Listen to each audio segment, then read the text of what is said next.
श्रुतिस्मृतिपुराणानाम् आलयं करुणालयं नमामि भगवत्पाद शङ्करं लोकशङ्करं शङ्करं शङ्कराचार्यं केशवं बादरायणं सूत्रभाष्यकृतौ वन्दे भगवन्तौ पुनः पुनः ईश्वरो गुरुरात्मेति मूर्तिभेदविभागिने व्योमवद्व्याप्तदेहाय दक्षिणामूर्तये नमः। अर्धमात्राममात्राञ्च देवतां विजनोज्ज्वलाम् ओङ्काररूपिणीं देवीं नित्यं वन्दे सुनिर्मलाम्। श्रीगुरुभ्यो नमः। हरये नमः। So, we were looking at the third verse of the 12th chapter in the previous patha. What was the bhumika from where the discussion on third and the fourth verse started? So Bhagavan said in the second verse, Maya Veshya Mano Ye Mam Nitya Yukta Upasate Shraddhaya Parayopetaha Te Me Yuktatama Mataha. That is,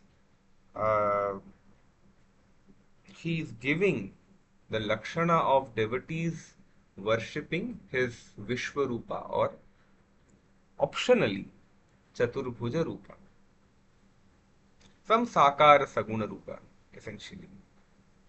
And then the question that came is, are the people belonging to the other category, that is the worshippers of Akshara, Avyakta, Anirdeshya, Nirguna Brahma, are they to be considered as inferior? To this, Bhagavan answers in the third and the fourth verse. Third verse we have seen, and we are moving to the fourth verse today. The Bhashya, the Madhusudani, and the Sridhari Tikas. Sridhari Tika is just one word, not even a sentence. But we will see that. So, the first verse that came is Yetu Aksharam Anirdeshyam Avyaktam Paryupasate Sarvatragam Achintyancha Kutastham Ajalam Dhruvam. That's third verse. Now the fourth verse says, completes the other part of the lakshana of people who are worshipping Akshara. So it says, Sanniyam Yendriya Gramam Sarvatra Samabuddhayah Te Prapnuvanti Mameva Sarva Bhuta Hrite Rataha. That is, these worshippers of Akshara, they are doing a couple of other things also in terms of their practice. They are controlling their indriyas. They are controlling their indriyas. Sanniyam yendriya gramam. Sanniyamya. Samyak niyamya. Bhagavad Pada in his Bhashyam now says, Sanniyamya samyak niyamya. What is samyak? You are not just controlling your indriyas. You're not just having some control. You're having complete control. Good amount of control on your indriyas. And what does it say? Upasamhritya. Control and withdraw them. From what? From Vishaya. Whom?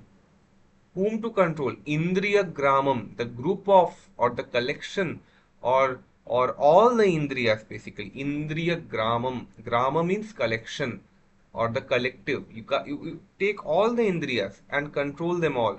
Not one of them. Not one after the other. All of them.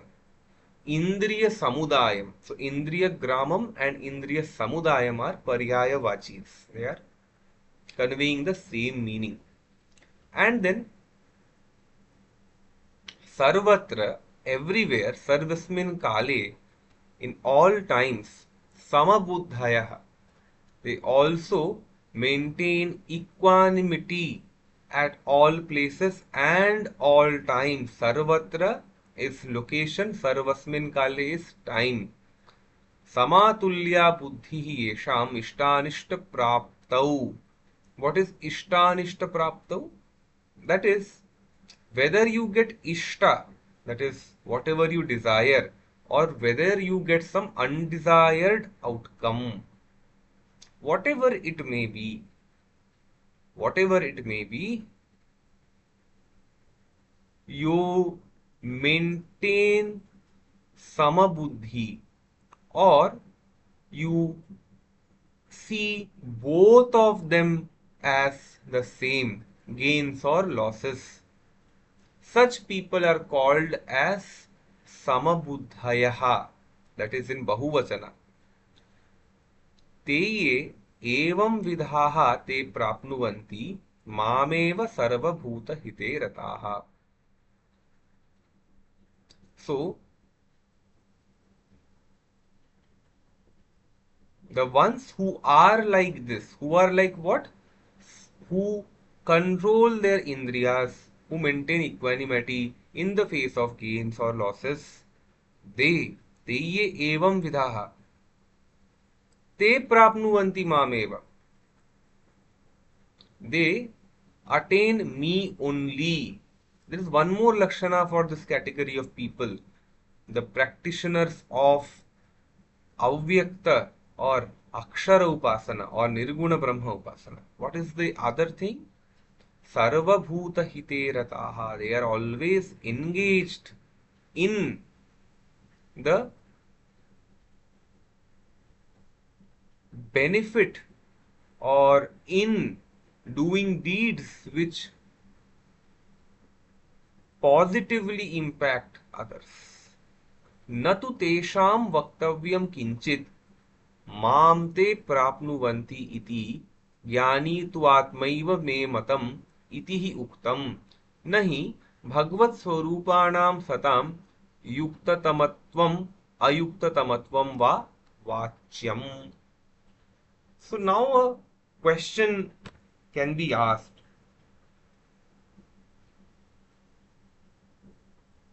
The question is, do they attain me, the Lord? Do they attain the Lord? Mam te prapnuvanti, right? So that the question would be, would they, their path is different from Saguna Upasaka, somewhat different. But do they attain me? Is the goal the same? For this, natu tesham vaktavyam kinchit mam te prapnuvanti iti.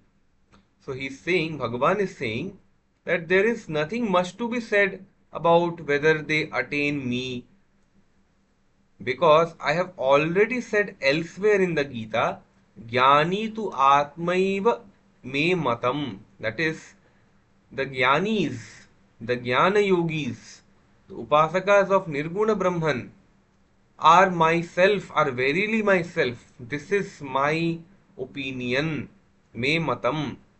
This has been said elsewhere, previously in the Gita, 7th Adhyaya, 18th verse. So, he is basically using something called as Kaimutika Nyaya. Now, how do we understand Kaimutika Nyaya? Kaimutika Nyaya is a style of stating something. That is, suppose I say that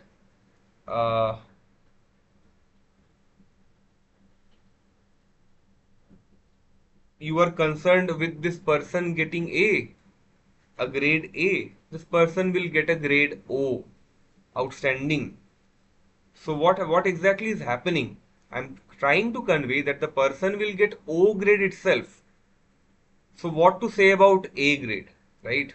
So kai mutik kim ut. That is, the person can attain much more. What to say of something lower? This is what is being conveyed here. That this Jnana Yogi is my soul, is me. That is my mata. Then what to talk about them attaining me or not? They are certainly going to attain me in the end. Nahi Bhagavat Swarupanam Satam Yuktatamatvam Ayuktatamatvam Va Vachyam. So, what was the question in the initial verse? Who is Yuktatama, right? So, the ones who are Bhagavat Swarupa, Jnani tu Atmaiva me matam.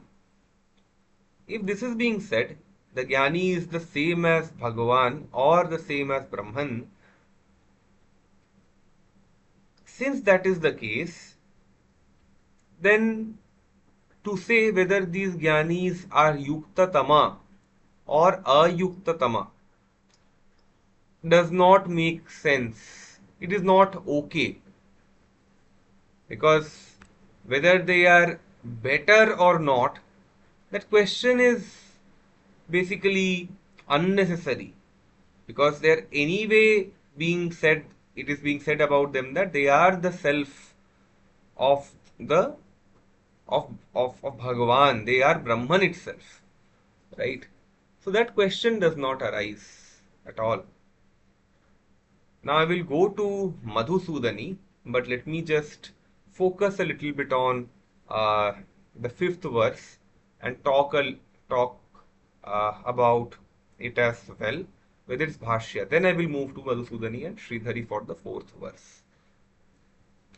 किन्तु क्लेशोऽधिकतरस्तेषाम् अव्यक्तासक्तचेतसाम् अव्यक्ता हि गतिर्दुःखम् देहवद्भिः अवाप्यते. But the upasakas of avyakta, they may end up reaching a certain goal. What is the goal? The goal is they may end up reaching Nirguna Brahma, they may end up reaching the pinnacle of spiritual practice, but or rather spiritual life. But the path is difficult. Klesha adhikatarah tesham. There is somewhat more problem for these people.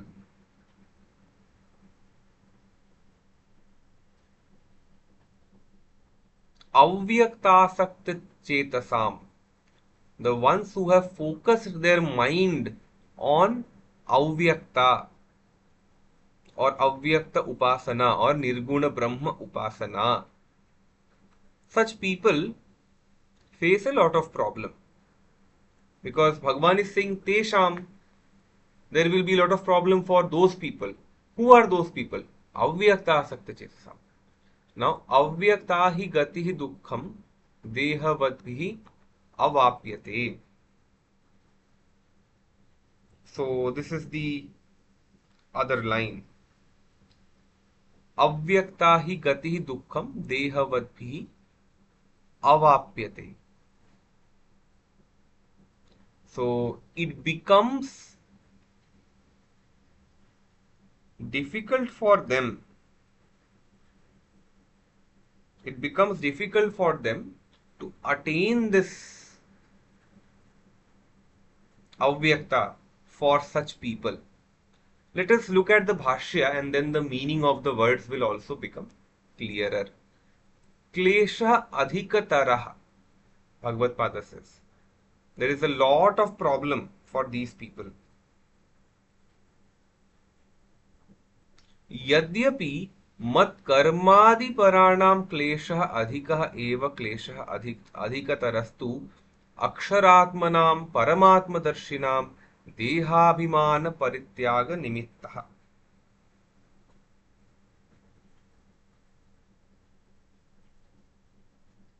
So,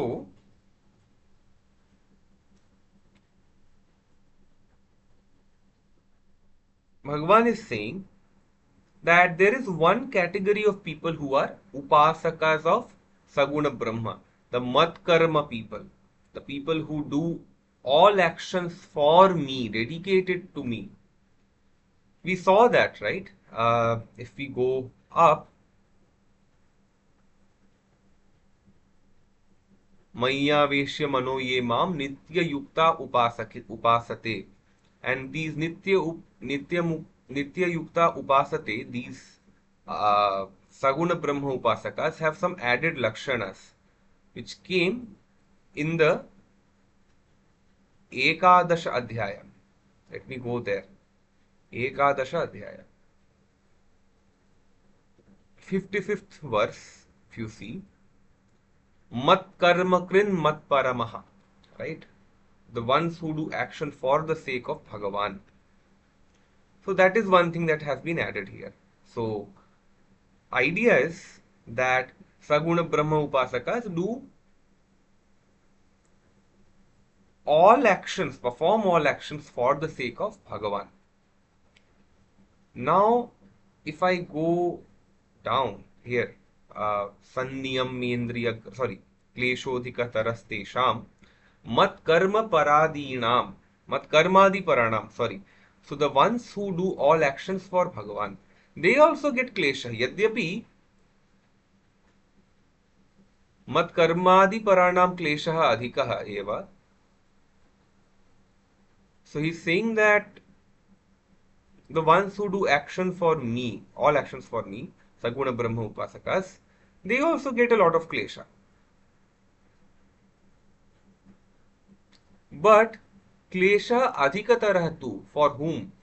Even higher klesha, even more difficulty is there for aksharatmanam, paramatma darshinam, ones who are upasakas of akshara or paramatma, Brahman. Because what is the thing over there? In Saguna Brahma Upasana, you have, say, Krishna Vigraha, Rama Vigraha, Shiva Vigraha, and you are doing Upasana. You don't have to get rid of your body consciousness. You can do that Upasana. Oh, okay, I am linked with this body. I may be this body, but I will do this work for the sake of the Lord. Now that does not hold when you do Nirguna Brahma Upasana. Because what happens in Nirguna Brahma Upasana? You are saying that there is one Brahman, nothing else than that. That being the case, my body, mind, etc. are also mithya. They are illusory. Therefore, what happens? I have to get rid of dehabhimana. I have to understand that and I have to realize that I am not the body. That is a very difficult thing to do. So, there is adhika klesha for upasakas of Akshara Brahma or Nirguna Brahma. Now, avyaktasakta chetasam, avyakte asakta chetaha yesham te, avyaktasakta chetasah tesham avyaktasakta chetasam. This is a samasa vakya. So, how do we derive the word avyaktasakta chetasam? That is being told here. So, who is avyakta asakta chetasaha? The ones for whom avyakte asaktam chetah, whose minds are fixed or dedicated to avyakta. The ones to whom those minds belong, they are avyaktasakta chetasaha. For them, a lot of klesha is there. Tesham. So, avyaktasakta chetasam. The word comes from this derivation. This is basic Samskrita. Now, avyakta hi yasmat ya gatihi aksharatmika dukham sa dehavadbhihi dehabhimanvadbhihi avyapyate. Atah kleshah adhikatarah.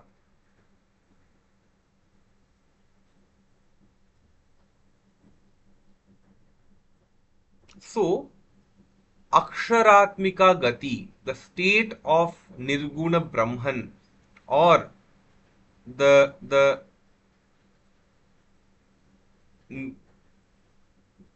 knowledge of Nirguna Brahman, that becomes difficult to attain. It is difficult to attain. Avyakta hi yasmat gatihi. yasmat ya gatihi. So it is being said that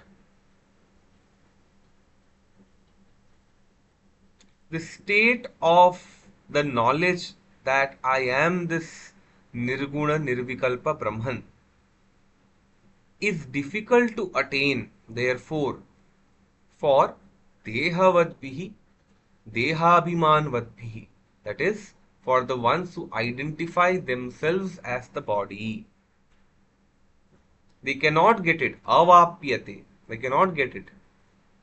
Ataha kleshah adhikatarah. That is why it becomes a difficult path to follow. So Bhagavan is clearly saying, and this gels very well with what Madhusudana Saraswati Pada has said, right? Madhusudana Saraswati Pada had said that one sadhana being mentioned first and then the later one does not mean one is better than the other. You have to see it in terms of what suits the person. So he said Arjuna was well suited for Saguna Brahma Upasana. So for him, first Bhagavan would say Saguna Brahma Upasana. But to motivate him for Saguna Brahma Upasana, Bhagavan has to tell that this is the best. Otherwise, why would you do it? The tendency of the mind is to look for the best and the better than the best and so on, right? So to be or to motivate a person to do something, it must you must have some mahatmya jnana. You must have some mahima buddhi in that action. That is, you must think of that action as something very important, something very great. So Saguna Brahma Upasana was mentioned first and it was called as the best. Does that mean that the other thing is not good, not best? No, it does not mean that. It is suited for a person with a very different mindset, right? So that's the broad idea about the bhumika for verse 3 and 4 and why Aksharupasana is difficult. It is difficult for a person. You can attain a lot of classes, but to get rid of this Dehabhimana, we keep talking about Atma and Brahman and so on. All of these things remain at a very, very abstract level unless you have some anubhava, some practice based anubhava. Which is why you would see Swamiji says this in Complete Works that he who has seen a spook is more or realized than a learned Pandit. Something of this sort. I need to check the exact uh, words of Swamiji, but he said this. What does this mean?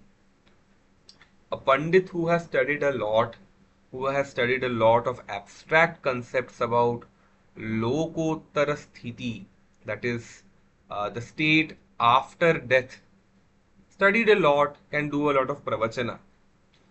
But all of these things remain abstract concepts unless there is some anubhava in related to that context for this person. Rather, what Swamiji is trying to say is that a person who has seen a spook is at least convinced that there exists something beyond this biological complex called as the human body. At least that part is clear to this person, right?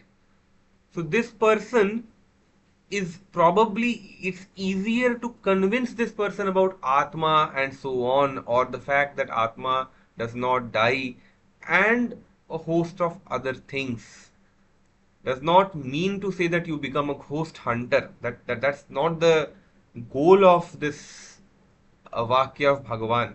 But he's trying to point out the importance of Anubhava, experience in spiritual life.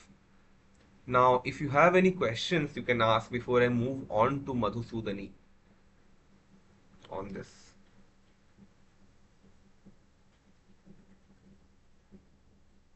You can ask questions, if any.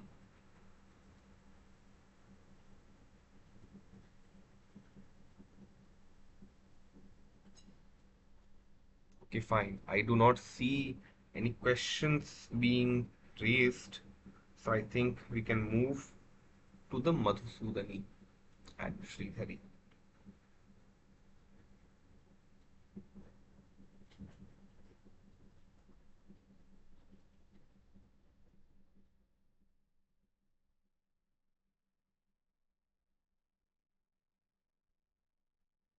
Let me go to this tab. Yes, I hope this is visible. So Sridhara Swami has just given one line or just one word. Sanniyam yeti spashtam. He's saying that this verse has a very simple translation and hence there is no point to comment on this spashtam. So his tika is shorter actually. There's also a reason why he does that. Let me go to 12.3.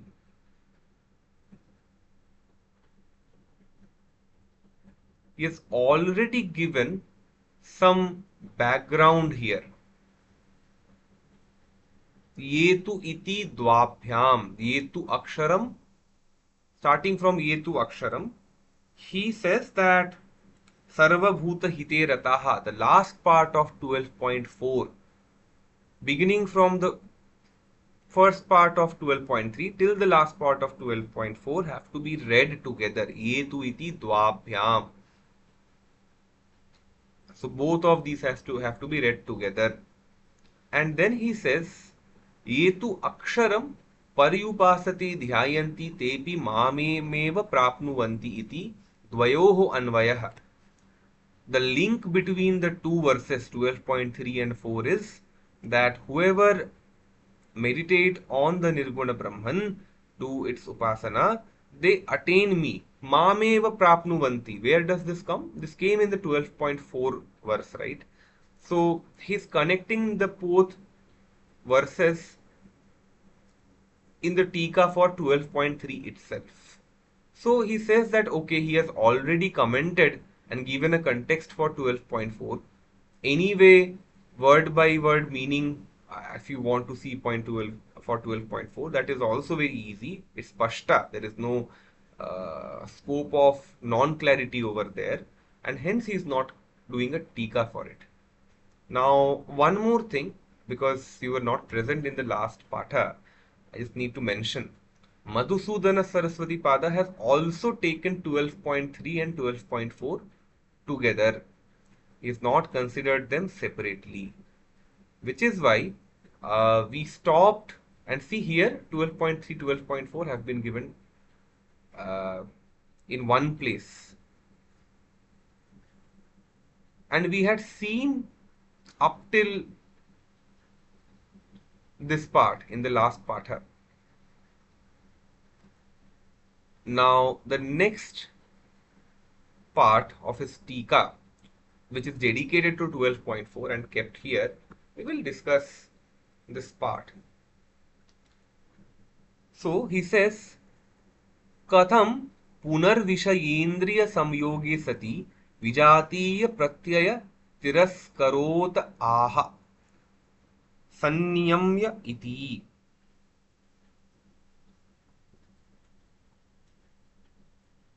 He's saying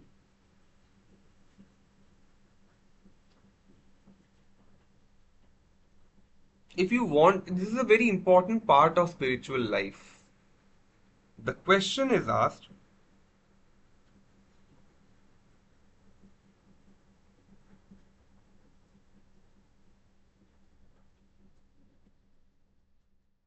that Katham Punaha, Vishaya is the object of the sense organs, Indriya, these two things are there.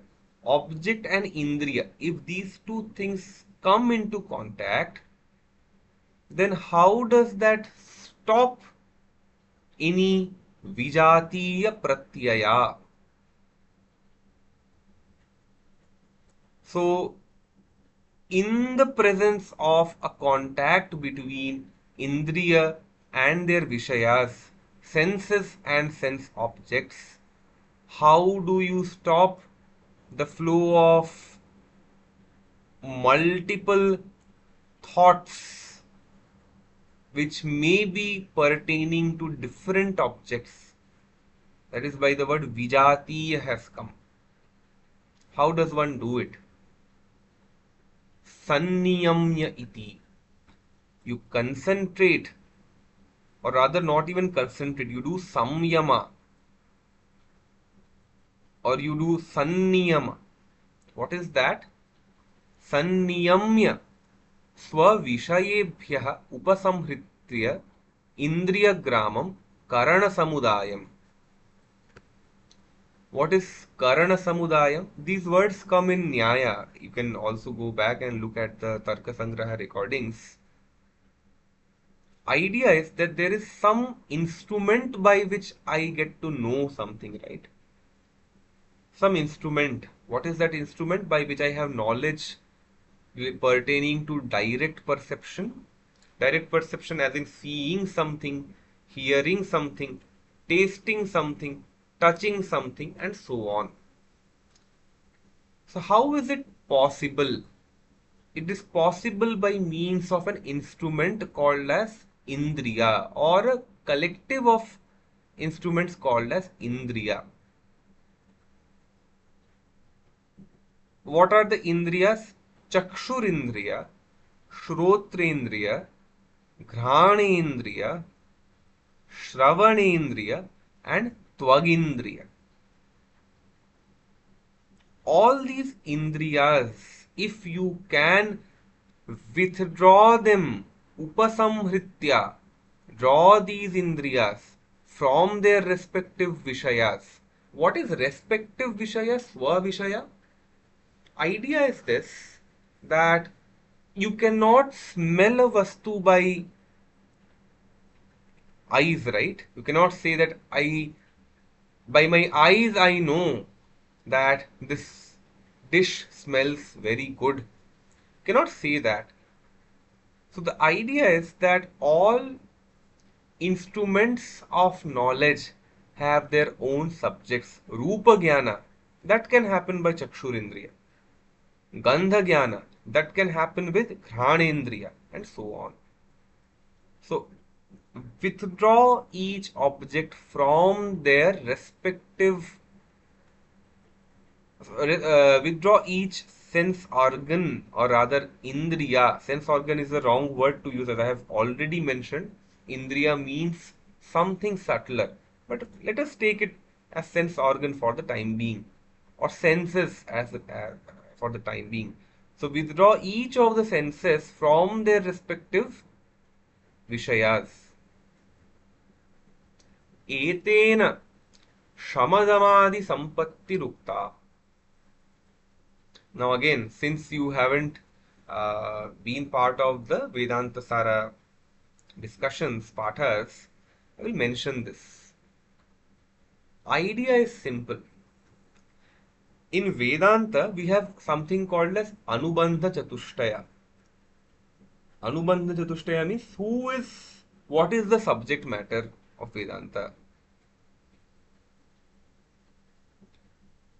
That is the Vishaya. Then you have who is eligible to hear this. For example, suppose somebody is attending or wants to attain undergrad level mathematics course. Then that person, what is the adhikaritvam that is required? That person should have studied class 12 level mathematics at least. That is the adhikaritvam. What is the Vishaya that this person will learn? He or she will learn mathematics of the graduate level. In this BSc Mathematics Honours course. What is the sambandha between the course and the Vishaya? Sambandha is Pratipadya Pratipadaka. Sambandha is there. That is, the course will expound on, or will teach you, will yield you the knowledge of the subject. And what is Prayojana? What will this course BSc Maths Honours, what purpose will it serve? The purpose that it will serve is it will endow you with the knowledge of graduate level mathematics. So Adhikari, who is an Adhikari in Vedanta? Adhikari in Vedanta should have few qualities. One of them is Viveka. What is Viveka? It comes from the Sanskrit root Vichir Prithag Bhave. You should be able to separate something, the good and the bad, and not only the good and the bad. Vedanta says you should be able to separate the transient from the permanent. That is Viveka. Vairagya. What is Vairagya? I should not have any attachment towards enjoying the fruits of my actions in this loka or hereafter. Mumukshutvam. You should have that understanding that you want to get rid of dukkha. You want to get rid of dukkha for once and all. And then one more thing is there, which is Shamadhi Shatka Sampatti. You should have 6 Sampattis. What are those 6 Sampattis? Shama, Dama, Uparati, Titiksha, Shraddha, and Samadhana. Dama is Nigraha, control of the Indriyas. Shama is control of the mind. Uparati is withdrawal of the mind from worldly activities. We have a word in Bengali for this. We say uporam hava, right? Withdrawal. And titiksha, you should be able to bear joy and sorrow with the same attitude. As Swami Chinmayanand ji would say, suffer with dignity, both joy and sorrow. Shraddha, you should have Shraddha, you should have belief in the words of Guru and Shastra. And Samadhana, you should be able to withdraw your mind, that's fine, and you should be able to focus it on something.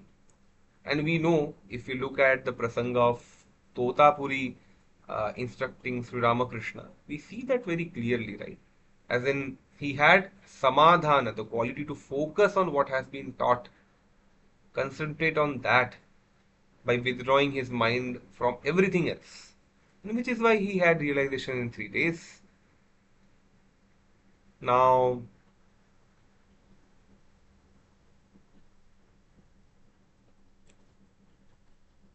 विषय भोग वासनायां सत्याम उत इंद्रियाणां ततो निवृत्तिः तत्र आह सर्वत्र इति सर्वत्र विषये समातुल्या हर्ष विषादाभ्यां रागद्वेषाभ्यां च रहिता मतिर्येषाम्. So let me talk about this verse now. I mean this portion now. So, the question that is asked is Vishaya Bhoga Vasanayam Satyam. In the presence of the Vasana, the desire for Vishaya Bhoga,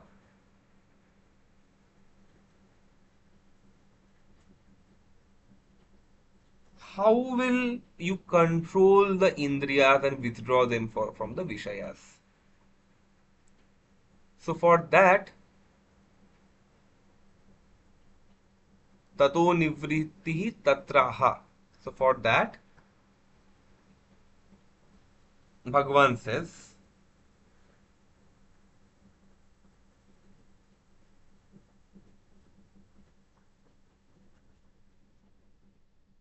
Sarvatra iti.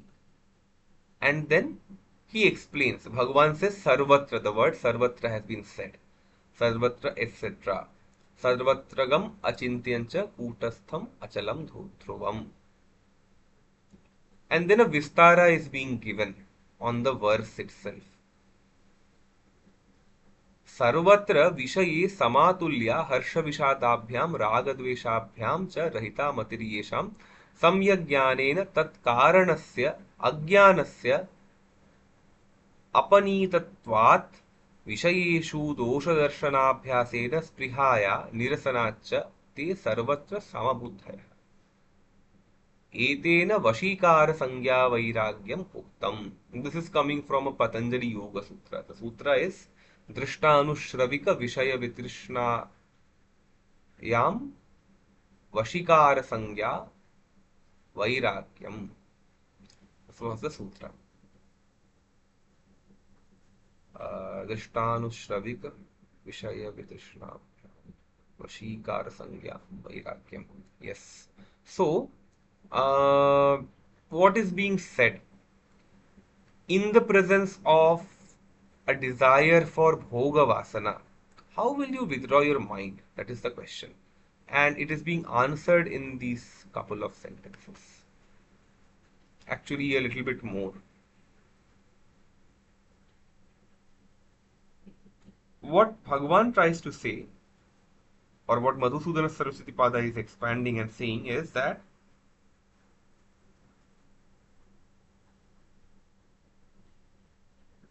a person who has the samabuddhi in all vishayas, in all objects. What is samabuddhi here?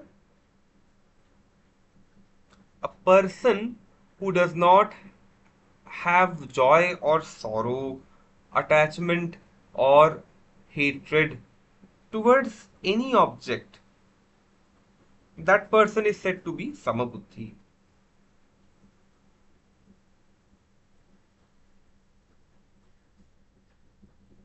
What happens to these person?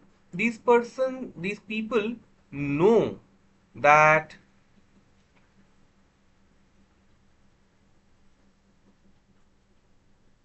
the difference that you see in something which you consider as desirable and something as undesirable is a product of your ajnana. Both of them are essentially the same. Both of them are essentially the same. If a person gets that idea, gets that knowledge, and understands that there is essentially no difference between so-called joy or so-called sorrow, and can also see the defect in enjoyment of sense objects or the defect in sense objects themselves, such a person gets rid of spriha, desire, the nirasana, the destruction or cessation of spriha or ichha happens.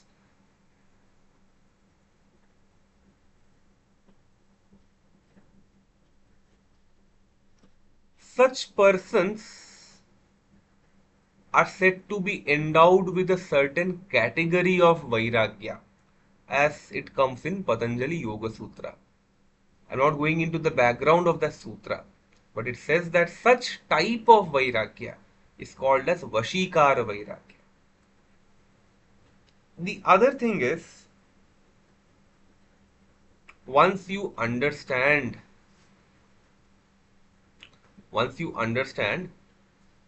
that, okay, Vishayas have dosha, Vishayas, no matter how good or how bad they appear on the surface, are essentially the same. Such a person attains a state where he sees the Atma present everywhere or everything as an expression of Atma. So that person, what happens? He attains Sarvatma Drishti. And because this person attains Sarvatma Drishti,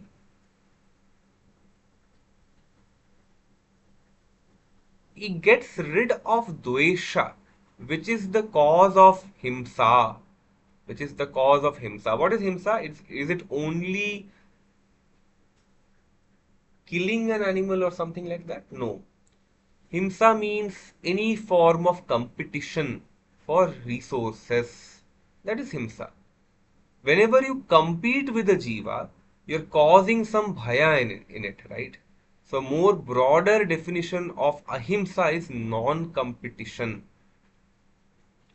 for resources, or to ensure that the other jiva gets this feeling that okay, this person is not a competitor to me, so I do not have anything to fear from it. So such a person who has attained Sarvatma Drishti, only he can genuinely get engaged in the kalyana, in the benefit of others.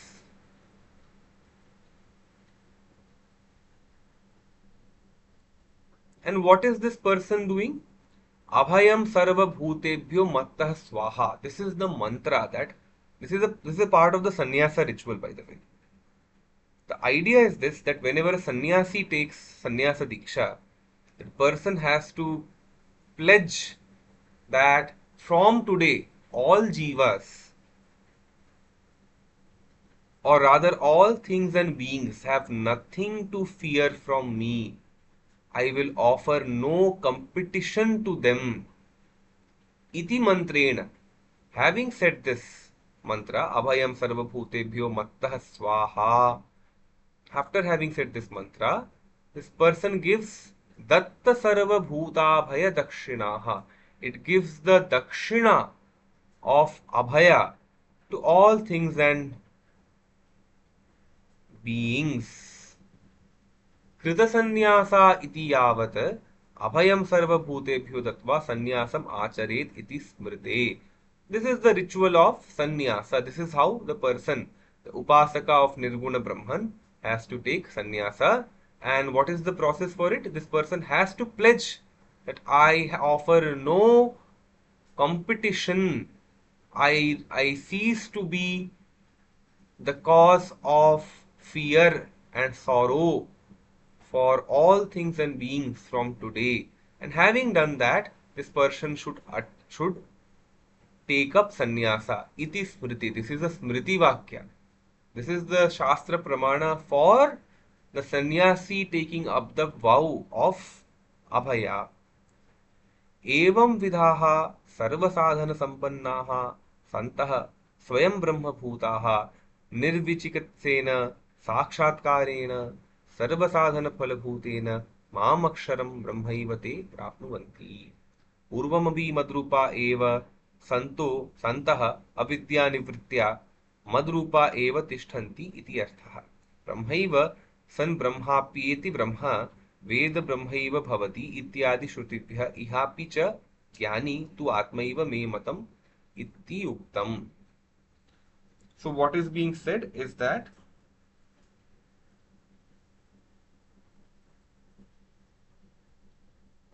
in this way, these nirguna upasakas, being endowed with all sadhanas, become verily Brahman itself.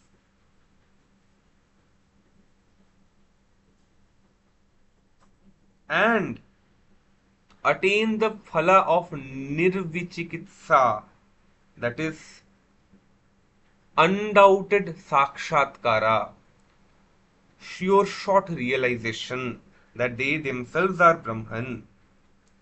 By doing that, they attain this Akshara Brahma,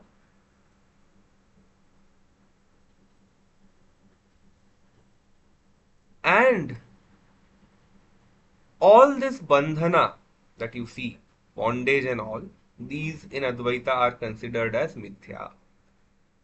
Now that means that if there is no bondage, there was no point in time that the jiva was not Brahman. So, by this realization, the one who was anyway Brahman just gets to know that he is or she is Brahman. That's all. There is nothing extra that is happening. They are not becoming Brahman. They are just knowing that they were Brahman altogether. And there are Shruti Vakyas which say that Brahmaiva san Brahmapyeti Brahmaiva san Brahmapyeti. Brahmaveda Brahmaiva bhavati. So the sadhaka of Jnana Marga, by becoming Brahman, how does he or she become Brahman? By knowing that he or she was Brahman altogether. There was no point of time that they were not Brahman. It is only illusion that made them think so, that they were not Brahman. So, by that knowledge, what happens? They end up becoming Brahman. What does that mean? It just means that they get to know that they were Brahman all the time. And by doing so, Brahmaiva san Brahma apyeti. That is, they attain Brahman. And the other thing is said, other Shruti Vakya, that is, Brahma Veda Brahmaiva Bhavati.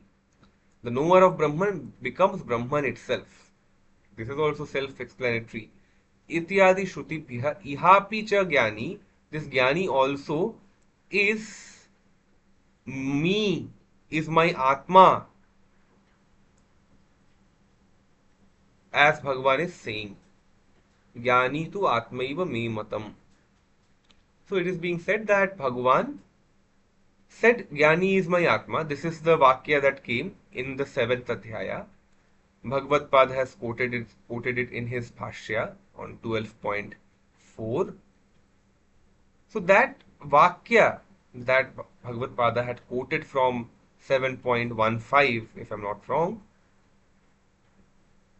is being explained. What does this statement mean? Jnani tu Atmaiva me matam. Jnani is my Atma itself. What does that mean when Bhagavan said it in the 7th chapter? That is being mentioned here. And what is the process by this happens, that the Jnani gets to know, the Jnana Sadhaka gets to know that he is Brahman. What is the process? The process has been mentioned in these verses 12.3 and 12.4.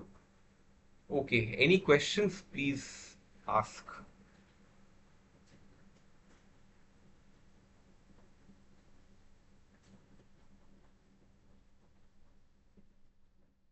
Any question?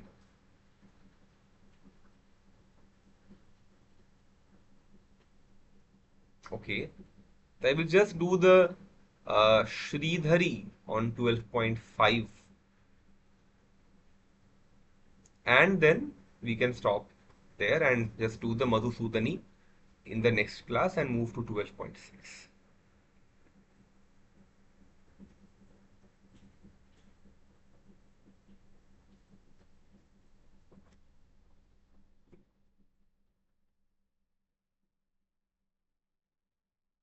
Now Bhagavan is saying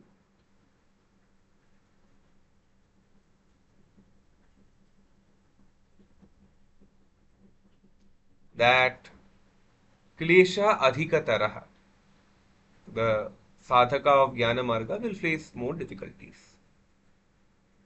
So for that, a Purva Paksha is being raised.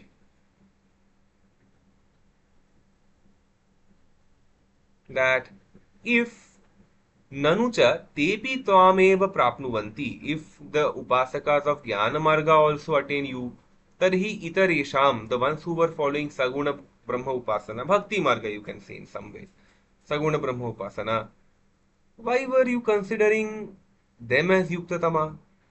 Both of them reach the same path.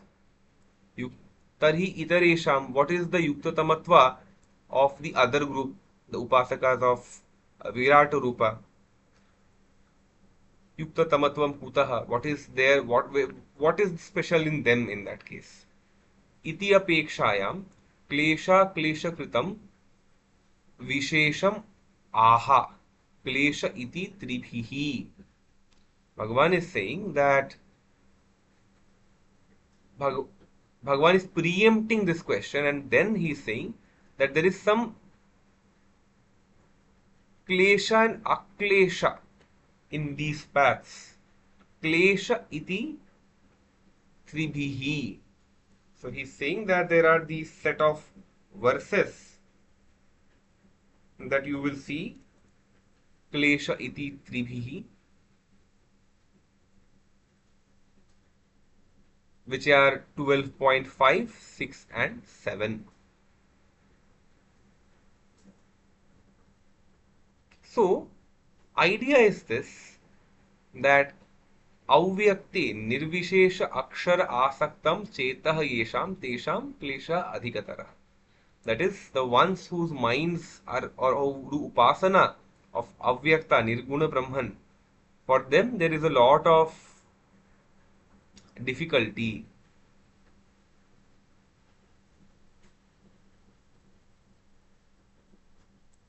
हि यस्माद् अव्यक्त विषया गतिर्निष्ठा देहाभिमानिभिः दुःखं यथा भवति एवं अवाप्यते देहाभिमानिनां नित्यं प्रत्यक्प्रवणत्वस्य दुर्घटत्वात् इति भावः. So it is being said that there is always a chance that they may end up going back to that understanding.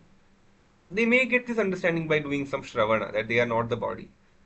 But given that this identification with the body-mind complex is so strong, they may end up getting back this wrong understanding that okay, they are the deha, and which is why this path is difficult. So that is the tatparya of this verse. So with this, I end the patha today. We will delve a little bit more from a practical perspective on this particular tika on 12.5 and then to both Sridhari and Madhusudani in the next patha, that is day after tomorrow. With this, I end my, we end this patha for today. श्रुतिस्मृतिपुराणानाम् आलयं करुणालयं नमामि भगवत्पाद शङ्करं लोकशङ्करं शङ्करं शङ्कराचार्यं केशवं बादरायणं सूत्रभाष्यकृतौ वन्दे भगवन्तौ पुनः पुनः ईश्वरो गुरुरात्मेति मूर्तिभेदविभागिने व्योमवद्व्याप्तदेहाय दक्षिणामूर्तये नमः. अर्धमात्रां देवतां विजनोज्ज्वलाम् ओङ्काररूपिणीं देवीं नित्यं वन्दे सुनिर्मलाम्.